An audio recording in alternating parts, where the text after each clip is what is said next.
See võib olla selle konkreetse seletuskirja näite järgi 14% ja teise näite järgi 44%. Aga see ei ole ka kõige kõrgemad. Võta joo klaas lonks küll.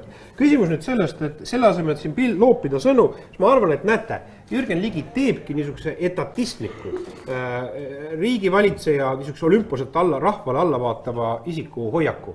Tema jaoks on see raha laiali jagamine. Minu jaoks on see tegelikult teie raha. Inimesed ise on oma maksurahast maksnud selle raha kogunud. See ei ole kuidagi raha, mida siis nii-öelda fondivalitsejatel on suur ilmatarkus otsustada inimese kogu elupäevade jooksul, mida teha ja maksta veel selle eest. Seda ma tahaks kommenteerida. Nüüd on küsimus sellest, et kui panete tähele, kui sofistlikult ja demagoogiliselt õpetatud majandusteograaf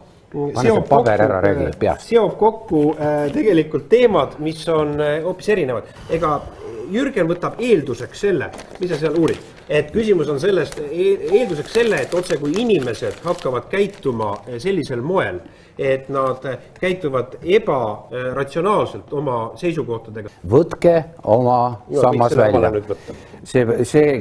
Kui inimene läheb, võtab selle pensionisamba välja, maksab ta 20% tulumaksu, mida ta ei taju.